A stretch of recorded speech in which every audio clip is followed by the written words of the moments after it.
ನಮಸ್ಕಾರ. ಸಿಂಹ ರಾಶಿಯವರಿಗೆ ಅದೃಷ್ಟ ಕುಲಾಯಿಸ್ತಿದೆ. ಅವಕಾಶಗಳು ಮೇಳೈಸ್ತಾ ಇದ್ದು, ಈ ಸಂದರ್ಭದಲ್ಲಿ ಇವರನ್ನ ರಾಜ ಮಹಾರಾಜರಿಗೆ ಹೋಲಿಕೆ ಮಾಡಬಹುದು ಅಂತ ಹೇಳಬಹುದು. ಎಷ್ಟು ದಿನ ಇವರು ಅನುಭವಿಸಿದಂತಹ ಒಂದಷ್ಟು ಕಷ್ಟ ನಷ್ಟಗಳಿಗೆ ಇದೀಗ ಉತ್ತರಗಳು ಸಿಗಲಿದ್ದು ಹೆಜ್ಜೆ ಹೆಜ್ಜೆಗೂ ಯಶಸ್ಸು ಸಿಗುತ್ತೆ. ಹಣ ಅದೃಷ್ಟ ಹೊತ್ತು ತರುತ್ತಾನೆ ಗುರುದೇವ ಅಂತ ಹೇಳಬಹುದು. ಇವರ ಜೀವನದಲ್ಲಿ ಒಂದಷ್ಟು ಮಹತ್ತರ ಬದಲಾವಣೆಗಳಾಗಲಿದ್ದು ಸಾಕಷ್ಟು ಲಾಭದ ಜೊತೆಗೆ ನೆಮ್ಮದಿಯನ್ನು ಕೂಡ ಕಾಣ್ತಾರೆ. ಗಜಕೇಸರಿ ಯೋಗ ನಿರ್ಮಾಣವಾಗ್ತಿದೆ. ಹಾಗಾದ್ರೆ ಸಿಂಹ ರಾಶಿಯವರಿಗೆ ಸಿಗ್ಲಿರ್ತಕ್ಕಂಥ ಲಾಭಗಳು ಏನು, ನಷ್ಟಗಳು ಏನು, ನಷ್ಟಗಳಿಗಿರ್ತಕ್ಕಂಥ ಪರಿಹಾರ ಕ್ರಮಗಳು ಯಾವುವು, ಯಾವ ವಿಚಾರವನ್ನ ಇವರು ಅರ್ಥೈಸ್ಕೊಂಡ್ರೆ ಜೀವನದಲ್ಲಿ ನೆಮ್ಮದಿಯನ್ನ ಕಾಣ್ತಾರೆ, ಎಲ್ಲವನ್ನ ಕೂಡ ಹೇಳ್ತಾ ಹೋಗ್ತೀನಿ. ಅದಕ್ಕಿಂತ ಮೊದಲು ನೀವು ಕೂಡ ಸಿಂಹ ರಾಶಿಯವರಾಗಿದ್ರೆ ಈಗಲೇ ವಿಡಿಯೋ ಒಂದು ಲೈಕ್ ಕೊಟ್ಟು ನಮ್ಮ ಚಾನೆಲ್ ಅನ್ನ ಸಬ್ಸ್ಕ್ರೈಬ್ ಮಾಡಿ. ಹಾಗೆ ಬೇಗನೆ ನಮ್ಮ ವಿಡಿಯೋದ ನೋಟಿಫಿಕೇಶನ್ ಪಡೆಯಲು ಬೆಲ್ ಬಟನ್ ಕ್ಲಿಕ್ ಮಾಡಿ ಆಲ್ ಅಂತ ಕ್ಲಿಕ್ ಮಾಡ್ಕೊಳ್ಳಿ. ನಮ್ಮ ಫೇಸ್ಬುಕ್ ಪೇಜ್ ಅನ್ನು ಫಾಲೋ ಮಾಡಿ. ಇನ್ನು ನಿಮ್ಮ ಜೀವನದ ಸಕಲ ಸಮಸ್ಯೆಗಳಾದಂತಹ ಸತಿಪತಿ ಕಲಹ, ಪ್ರೀತಿಯಲ್ಲಿ ಮೋಸ, ಭೂಮಿ ವಿಚಾರ, ಕೋರ್ಟ್ ಕೇಸ್, ವ್ಯಾಪಾರ, ಹಣಕಾಸಿನ ತೊಂದರೆ, ಸಾಲಬಾಧೆ, ಸ್ತ್ರೀಯರ ಗುಪ್ತ ಸಮಸ್ಯೆ, ಹೀಗೆ ಹಲವಾರು ಸಮಸ್ಯೆಗಳಿಗೆ ಶಾಶ್ವತ ಪರಿಹಾರ ಮಾಡಿಕೊಡ್ತಾರೆ. ಡಿಸ್ಪ್ಲೇ ಮೇಲೆ ಕಾಣ್ತಕ್ಕಂಥ ಗುರುಜಿ ನಂಬರ್ಗೆ ಒಮ್ಮೆ ಕರೆ ಮಾಡಿ ನೋಡಿ. ಹೌದು, ಇದೀಗ ಗುರುಗ್ರಹದೊಂದಿಗೆ ಶುಭ ಗ್ರಹ ಸೇರಿ ಗಜಕೇಸರಿ ಯೋಗ ರೂಪುಗೊಳ್ತಾ ಇದ್ದು, ಇದರಿಂದಾಗಿ ಈ ರಾಶಿಯವರಿಗೆ ಅಪಾರ ಧನ ಲಾಭ ಸಿಗುತ್ತೆ. ಹೀಗಾಗಿ ಈ ರಾಶಿಯವರ ಭವಿಷ್ಯ ಅದ್ಭುತವಾಗಿದೆ. ಜ್ಯೋತಿಷ್ಯದಲ್ಲಿ ಗುರುವಿನ ಸಂಚಾರಕ್ಕೆ ವಿಶೇಷ ಮಹತ್ವ ಇದ್ದು, ಗುರುವನ್ನ ನವಗ್ರಹಗಳಲ್ಲಿ ಅತ್ಯಂತ ಶುಭ ಗ್ರಹ ಅಂತ ಪರಿಗಣಿಸಲಾಗುತ್ತೆ. ಇದು ಶುಭ ಫಲಗಳನ್ನೇ ನೀಡುವ ಗ್ರಹವಾಗಿದ್ದು, ಬೃಹಸ್ಪತಿ ಗುರು ರಾಶಿ ಬದಲಾವಣೆ ಜ್ಯೋತಿಷ್ಯದಲ್ಲಿ ಪರಿಣಾಮಕಾರಿ ಅಂತ ಹೇಳಲಾಗ್ತಾ ಇದ್ದು, ಈ ರಾಶಿಯವರಿಗೆ ಶುಭ ಯೋಗ ರೂಪುಗೊಳ್ತಾ ಇರೋದ್ರಿಂದ, ಗುರುಚಂದ್ರ ಸಂಯೋಗವಾಗ್ತಿರೋದ್ರಿಂದ, ಪ್ರಬಲ ಗ್ರಹಗಳ ಸಂಯೋಗದಿಂದಾಗಿ ಈ ಯೋಗ ರೂಪುಗೊಳ್ತಾ ಇರೋದ್ರಿಂದ ಸಂಪತ್ತು ಹಣ ಆಗಮಿಸುತ್ತೆ. ಆರ್ಥಿಕ ಜೀವನ ಸಾಕಷ್ಟು ಸುಧಾರಣೆ ಕಾಣಲಿದ್ದು, ಈ ಸಮಯ ಈ ರಾಶಿಯವರ ಬಡತನವನ್ನ ನಿವಾರಣೆ ಮಾಡುತ್ತೆ ಅಂತ ಹೇಳಬಹುದು. ಈ ರಾಶಿಯವರಿಗೆ ಗಜಕೇಸರಿ ಯೋಗ ಲಾಭದ ಸ್ಥಾನದಲ್ಲಿ ಇರೋದ್ರಿಂದ ಜೀವನದಲ್ಲಿ ಹಠಾತ್ ಶುಭ ಬೆಳವಣಿಗೆಗಳನ್ನ ಕಂಡು ಬರುವಂತೆ ಮಾಡುತ್ತೆ.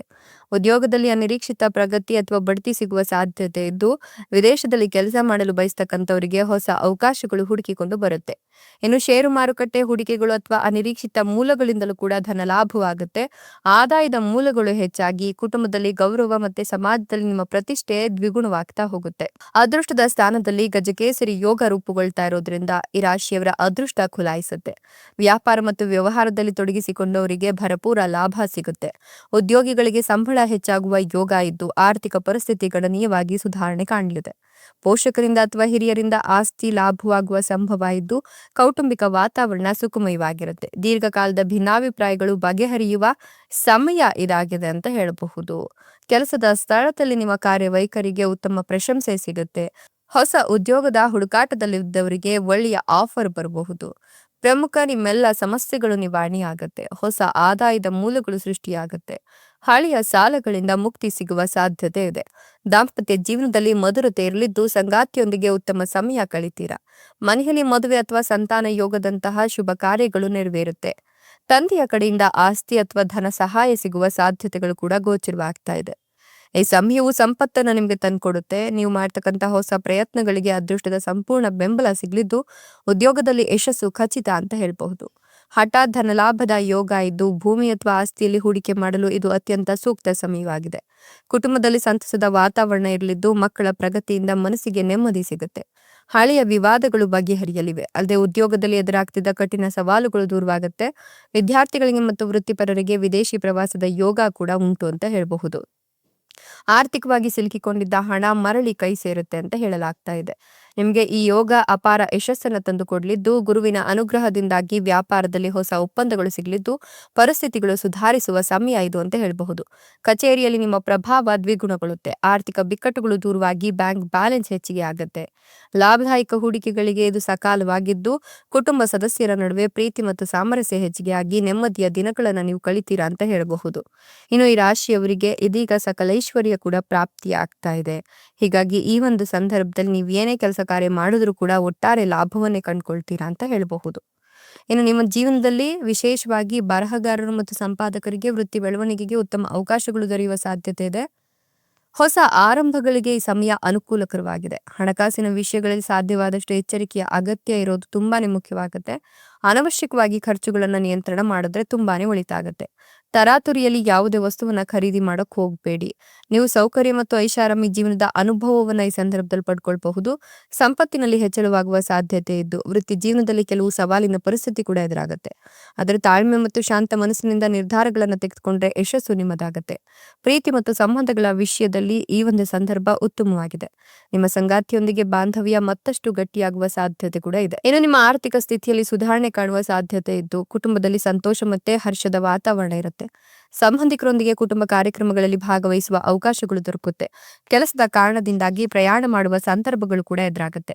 ಮನಸ್ಸಿನಲ್ಲಿ ನಕಾರಾತ್ಮಕ ಆಲೋಚನೆಗಳಿಗೆ ಹೆಚ್ಚು ಅವಕಾಶವನ್ನ ನೀಡೋಕೆ ಹೋಗ್ಬೇಡಿ. ಸಕಾರಾತ್ಮಕ ಮನೋಭಾವದಿಂದ ಸವಾಲುಗಳನ್ನು ಎದುರಿಸಿದ್ರೆ ಉತ್ತಮ ಫಲಿತಾಂಶಗಳು ಸಿಗ್ತಾ ಹೋಗುತ್ತೆ. ಸ್ನೇಹಿತರ ಸಹಾಯದಿಂದ ಹಣ ಸಂಪಾದನೆಗೆ ಹೊಸ ಅವಕಾಶಗಳು ದೊರೆಯುವ ಸಾಧ್ಯತೆ ಇದ್ದು ಪ್ರತಿದಿನ ಯೋಗ ಮತ್ತು ವ್ಯಾಯಾಮ ಮಾಡುವ ಅಭ್ಯಾಸವನ್ನು ಮುಂದುವರಿಸಿದ್ರೆ ನಿಮ್ಮ ದೈಹಿಕ ಆರೋಗ್ಯದ ಜೊತೆಗೆ ಮಾನಸಿಕ ಚೈತನ್ಯ ಕೂಡ ಉತ್ತಮವಾಗ್ತಾ ಹೋಗುತ್ತೆ ಅಂತ ಹೇಳಬಹುದು. ಮದುವೆಯಾಗಿ ಬಹಳಷ್ಟು ವರ್ಷಗಳು ಕಳೆದಿದೆ, ಮಕ್ಕಳ ಯೋಗ ಇಲ್ಲ ಅಂತಕ್ಕಂಥವರಿಗೆ ಈ ಸಂದರ್ಭದಲ್ಲಿ ಮಕ್ಕಳ ಒಂದು ಯೋಗ ಕೂಡಿ ಬರ್ತಾ ಇದೆ. ಜೊತೆಗೆ ಮದುವೆಯಾಗಿ ಒಂದಷ್ಟು ಸಮಸ್ಯೆಗಳಿಗೆ ತುತ್ತಾಗಿರ್ತಕ್ಕಂಥ ನವ ವಿವಾಹಿತರು ಕೂಡ ಈ ಸಂದರ್ಭದಲ್ಲಿ ಆ ಸಮಸ್ಯೆಗಳಿಂದ ಮುಕ್ತಿಯನ್ನ ಪಡ್ಕೊಂಡು ನೆಮ್ಮದಿಯುತ ಜೀವನವನ್ನ ನಡೆಸ್ತಾರೆ ಅಂತ ಹೇಳಬಹುದು. ಮಕ್ಕಳಿಗೆ ವಿದ್ಯಾಭ್ಯಾಸವನ್ನು ವಿದೇಶದಲ್ಲಿ ಕೊಡಿಸಬೇಕು ಅನ್ನೋ ಪೋಷಕರ ಕನಸು ಕೂಡ ಈಗ ಕೈಗೂಡುತ್ತೆ. ಅದಕ್ಕೆ ಒಂದಷ್ಟು ಪ್ರಭಾವಿ ವ್ಯಕ್ತಿಗಳ ಸಲಹೆ, ಸಹಕಾರ, ಸೂಚನೆ ಎಲ್ಲವೂ ಕೂಡ ಸಿಗ್ತಾ ಹೋಗುತ್ತೆ. ಹೊಸ ಆದಾಯದ ಮೂಲಗಳಿಂದ ಆರ್ಥಿಕ ಲಾಭವಾಗುತ್ತೆ. ಅಗತ್ಯ ಗೃಹೋಪಯೋಗಿ ವಸ್ತುಗಳನ್ನ ಖರೀದಿಸಲು ನಿಮ್ಮ ಬಳಿ ಸಾಕಷ್ಟು ಹಣ ಇರುತ್ತೆ. ನೀವು ಕುಟುಂಬ ಜೀವನದಲ್ಲಿ ತೊಂದರೆಗಳನ್ನ ಎದುರಿಸಿದ್ರು ಕೂಡ ಅದರಿಂದ ನೆಮ್ಮದಿಯನ್ನು ಕಂಡುಕೊಳ್ತೀರಾ. ಸ್ನೇಹಿತರು ಅಥವಾ ಪಾಲುದಾರಿಕೆ ಹೊಂದಿರತಕ್ಕಂಥವರೊಂದಿಗೆ ವಿಹಾರವನ್ನ ಯೋಜಿಸ್ತೀರಾ. ಆರೋಗ್ಯಕರ ಜೀವನ ಶೈಲಿಯನ್ನ ಅಳವಡಿಸ್ಕೊಳ್ತೀರಾ. ಕೆಟ್ಟ ಅಭ್ಯಾಸಗಳಿಂದ ದೂರ ಇದ್ರೆ ಒಳಿತು. ಕಚೇರಿಯಲ್ಲಿ ಕೆಲಸದ ಕಾರಣ ಒಂದಷ್ಟು ಒತ್ತಡ ತೆಗೆದುಕೊಳ್ಬೇಕಾಗುತ್ತೆ. ಸೊ ನಿಮ್ಮ ಸಂಗಾತಿಯೊಂದಿಗೆ ಅನಗತ್ಯ ವಾದಗಳನ್ನ ತಪ್ಪಿಸಿದ್ರೆ ವೈವಾಹಿಕ ಜೀವನದಲ್ಲೂ ಕೂಡ ಸಂತೋಷ ಇರುತ್ತೆ. ವೈಯಕ್ತಿಕ ಮತ್ತು ವೃತ್ತಿ ಜೀವನದ ನಡುವೆ ಸಮತೋಲನ ಕಾಪಾಡಿಕೊಳ್ಳೋದು ಬಹಳ ಮುಖ್ಯ. ಯೋಗ ಮತ್ತು ಧ್ಯಾನದಿಂದ ದಿನಚರಿಯ ಭಾಗವಾಗಿಸಿಕೊಳ್ಳೋದ್ರಿಂದ ಮನಸ್ಸಿಗೆ ಶಾಂತಿ ಮತ್ತು ದೇಹಕ್ಕೆ ಚೈತನ್ಯ ದೊರಕುತ್ತೆ. ಆರೋಗ್ಯಕರ ಆಹಾರ ಸೇವಿಸೋದು ಮತ್ತು ಒತ್ತಡ ನಿಯಂತ್ರಣ ಚಟುವಟಿಕೆಗಳಲ್ಲಿ ತೊಡಗಿಸಿಕೊಳ್ಳೋದು ನಿಮಗೆ ಉತ್ತಮ ಫಲಿತಾಂಶವನ್ನು ತಂದುಕೊಡುತ್ತೆ. ಅತಿಯಾದ ಪ್ರಯಾಣವನ್ನು ಸಾಧ್ಯವಾದಷ್ಟು ತಪ್ಪಿಸಿದ್ರೆ ಒಳ್ಳೆಯದು. ವಾಹನ ಚಾಲನೆ ಮಾಡುವಾಗ ಸಂಚಾರಿ ನಿಯಮಗಳನ್ನು ಕಟ್ಟುನಿಟ್ಟಾಗಿ ಪಾಲಿಸಿ ಎಚ್ಚರಿಕೆಯಿಂದ ಇರಬೇಕಾಗತ್ತೆ. ಕೆಲವರಿಗೆ ಸಾಮಾಜಿಕ ಕಾರ್ಯಕ್ರಮಗಳಲ್ಲಿ ಭಾಗವಹಿಸುವ ಅವಕಾಶಗಳು ಸಿಗ್ತಾ ಹೋಗುತ್ತೆ. ಕುಟುಂಬ ಜೀವನದಲ್ಲಿ ಸಂತೋಷ ಮತ್ತು ಉತ್ಸಾಹದ ವಾತಾವರಣ ಇರಲಿದ್ದು ಪ್ರೇಮ ಜೀವನದಲ್ಲಿಯೂ ಕೂಡ ಉತ್ತಮ ಹೊಂದಾಣಿಕೆ ಮತ್ತು ಸಂತೋಷ ಅನುಭವಿಸುವ ಸಾಧ್ಯತೆ ಇದೆ ಅಂತ ಹೇಳಬಹುದು. ನೀವು ಕಚೇರಿಯಲ್ಲಿ ಬಯಸಿದ ಯೋಜನೆಯ ಜವಾಬ್ದಾರಿಯನ್ನು ಪಡ್ಕೊಳ್ತೀರಾ. ಸ್ನೇಹಿತರೊಂದಿಗೆ ಪ್ರವಾಸವನ್ನ ಯೋಜಿಸ್ತೀರಾ. ತರಾತುರಿಯಲ್ಲಿ ಯಾವುದೇ ನಿರ್ಧಾರಗಳನ್ನು ತೆಗೆದುಕೊಳ್ಳಕ್ಕೆ ಹೋಗ್ಬೇಡಿ. ಇದು ನಿಮ್ಮ ಖರ್ಚುಗಳು ಇದ್ದಕ್ಕಿದ್ದಂತೆ ಹೆಚ್ಚಾಗುವಂತೆ ಮಾಡುತ್ತೆ. ದೊಡ್ಡ ಪ್ರಮಾಣದ ಹಣವನ್ನು ಖರ್ಚು ಮಾಡೋದನ್ನ ತಪ್ಪಿಸಿ ಹೂಡಿಕೆ ಸಂಬಂಧಿತ ನಿರ್ಧಾರಗಳನ್ನ ಬುದ್ಧಿವಂತಿಕೆಯನ್ನ ತೆಗೆದುಕೊಳ್ಳಿ. ಆಸ್ತಿ ಸಂಬಂಧಿತ ವಿಷಯಗಳಲ್ಲಿ ಅನುಭವಿ ವ್ಯಕ್ತಿಗಳ ಸಲಹೆ ಪಡೆಯೋದ್ರಿಂದ ನಿಮಗೆ ಉಪಯುಕ್ತವಾಗುತ್ತೆ. ಪ್ರೇಮ ಸಂಬಂಧಗಳಲ್ಲಿ ಮಧುರತೆ ಹೆಚ್ಚಾಗಿ ಸಂಗಾತಿಯೊಂದಿಗೆ ಆಪ್ತತೆ ಮತ್ತಷ್ಟು ಗಟ್ಟಿಯಾಗ್ತಾ ಹೋಗುತ್ತೆ ಅಂತ ಹೇಳಬಹುದು. ಈ ಸಂದರ್ಭದಲ್ಲಿ ಸಾಧ್ಯವಾದಷ್ಟು ಹೂಡಿಕೆಗಳಿಂದ ನಿರೀಕ್ಷಿಸಿದ ಮಟ್ಟದ ಲಾಭ ಸಿಗದೆ ಇರೋದ್ರಿಂದ ಹಣಕಾಸಿನ ವಿಚಾರಗಳಲ್ಲಿ ಎಚ್ಚರಿಕೆಯನ್ನು ವಹಿಸಬೇಕಾಗತ್ತೆ. ಹೆಚ್ಚುವರಿ ಜವಾಬ್ದಾರಿಗಳು ನಿಮ್ಮ ಮೇಲೆ ಬೀಳಬಹುದು. ಇದರಿಂದ ಒತ್ತಡ ಕೂಡ ಹೆಚ್ಚಾಗಬಹುದು. ಹೀಗಾಗಿ ಸಮಾಧಾನವಾಗಿ ಮತ್ತು ಯೋಜಿತವಾಗಿ ಎಲ್ಲ ಕೆಲಸ ಕಾರ್ಯಗಳನ್ನ ಪೂರೈಸಿಕೊಂಡ್ರೆ ಉತ್ತಮವಾಗುತ್ತೆ. ನಕಾರಾತ್ಮಕ ಆಲೋಚನೆಗಳಿಂದ ದೂರ ಇದ್ದು ನಿಮ್ಮ ಆತ್ಮವಿಶ್ವಾಸವನ್ನ ಹೆಚ್ಚಿಸ್ಕೊಳ್ಳಿ. ಕುಟುಂಬದವರೊಂದಿಗೆ ಹೆಚ್ಚು ಸಮಯ ಕಳೆಯೋದು ಮನಸ್ಸಿಗೆ ನೆಮ್ಮದಿಯನ್ನು ನೀಡುತ್ತೆ ಮತ್ತೆ ಒತ್ತಡವನ್ನ ಕಡಿಮೆ ಮಾಡುತ್ತೆ. ನಿಮ್ಮ ಆರ್ಥಿಕ ಪರಿಸ್ಥಿತಿ ಬಲವಾಗ್ತಾ ಹೋಗುತ್ತೆ. ಹೊಸ ಕುಟುಂಬದೊಂದಿಗೆ ಮೋಜಿನ ಕ್ಷಣಗಳನ್ನ ಆನಂದಿಸಿ ಧಾರ್ಮಿಕ ಕಾರ್ಯಗಳಲ್ಲಿ ಉತ್ಸಾಹವನ್ನ ಹೆಚ್ಚಿಸ್ಕೊಳ್ತೀರಾ. ಇದೆಲ್ಲವೂ ಕೂಡ ಸಿಂಹ ರಾಶಿಯವರ ರಾಶಿ ಭವಿಷ್ಯವಾಗಿತ್ತು. ಇದನ್ನ ಅಳವಡಿಸಿಕೊಂಡು ನಡೆದಲ್ಲಿ ಖಂಡಿತವಾಗಿ ಕೂಡ ಈ ರಾಶಿಯವರ ಜೀವನದಲ್ಲಿ ನೆಮ್ಮದಿಯ ಜೊತೆಗೆ ಒಂದಷ್ಟು ಲಾಭ ಕೂಡ ಸಿಗ್ತಾ ಹೋಗುತ್ತೆ ಅಂತ ಹೇಳಬಹುದು. ಸೊ ನೀವು ಕೂಡ ಸಿಂಹ ರಾಶಿಯವರಾಗಿದ್ರೆ ನಿಮ್ಮ ರಾಶಿಯ ಹೆಸರನ್ನ ಕಮೆಂಟ್ ಬಾಕ್ಸ್ ನಲ್ಲಿ ಕಮೆಂಟ್ ಮಾಡಿ. ಹಾಗೆ ವಿಡಿಯೋಗೊಂದು ಲೈಕ್ ಕೊಟ್ಟು ನಮ್ಮ ಫೇಸ್ಬುಕ್ ಪೇಜ್ ಅನ್ನ ಫಾಲೋ ಮಾಡಿ. ಧನ್ಯವಾದಗಳು.